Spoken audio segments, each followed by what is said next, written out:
ওদের বাড়ি ঘরে ভেঙে চুরি যাইতেছে।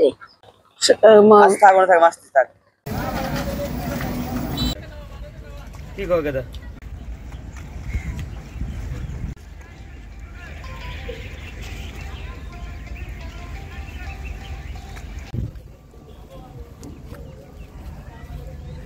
বাইরে ধর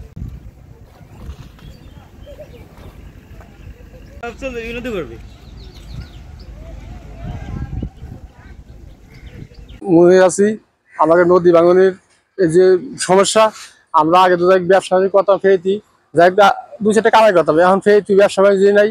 তারপরেও এই যে ভাঙতেছে, আজও কয়েকটা ভাঙছে। সার বল নিয়ে আমরা ধরেন আমরা ভয়ের মধ্যে আছি। তার কারণ হলো কোন সময় যদি আমার বাড়ি ঘর ভাঙিয়ে চলে যায়, আমরা এই ভয়তে আতঙ্কতে আছি।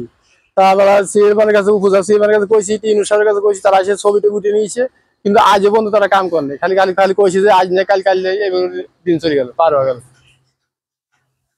ফেরিতে এই মাথা লাগানোর কারণে আরো ক্ষতি বেশি হইতেছে, এই ভাঙনে বেশি ভাঙতেছে। কিন্তু এই ফেরির যারা কর্মকর্তা আছে তাদের কাছে আমরা নিগোশ করছি যে ফেরির আগলি দিয়ে এই কিনেরে লাগাবেন না।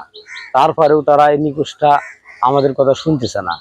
এলাকার লোকজনের কাছে আমরা বলছি যে ফেরি দিন আগলি না মারে, এই আগলি মারার কারণে এই মাথা লাগালি এই ফসে পড়ে যায়, নিচে কোনো বস্তা নাই, শুধু মাটি আর মাটি। এখন আমরা নদীর কিনারে, আমার 3টে ছেলে মেয়ে, আমি তো ছেলের সন্তান নিয়ে মনে করেন যে রাত্রি ঘুমাইতে পারি না।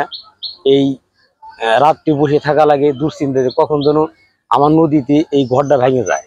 কিন্তু নদীর কিনারে দেখেনি যে অনেক দেখেনি যে গাছপালা আমার এই গতকালে ভেঙে গিয়েছি, দেখেন এই দেখা যাচ্ছে। কিন্তু এই দুশ্চিন্তার ভিতরে আছে। তারপরেও এখন যদি আমাদের তো যাওয়ার মতন কোনো ব্যবস্থা আমাদের নাই, আমাদের স্থায়ী কিছু জায়গা জমি ভাঙিয়ে আসার পরে ভেঙে যাওয়ার পরে আমরা এই জায়গায় কোনো রকম একটা চরের ঘর একটু ঠাই নিয়েছিলাম। ঠাই নেওয়ার পরে এখন ভেঙে যদি যায়, আমাদের যাওয়ার মতো কোনো ব্যবস্থা নাই, আমাদের অর্থ সম্পদ নাই যে আমরা এক জায়গায় যা আমরা বাড়ি ঘর করে এই জায়গা অবস্থান করব। আমরা একটু সরকারের কাছে আমরা সাহায্য চাই, আমরা এই জায়গায় একটু বস্তা ফালাইলে একটু ব্যবস্থা যাতে করে অতি শীঘ্র আমরা এই সাহায্যটা চাইতেছি। ওদের বাড়ি ঘরে ভেঙে চুরি যাইতেছে, এই 7 ভাঙা দিয়ে হারলাম। এই শালের বসে দিলি 4 ভাঙা, আর আমার বসে দিলাম 7 ভাঙা। আমরা জানে খুলিতেছি না।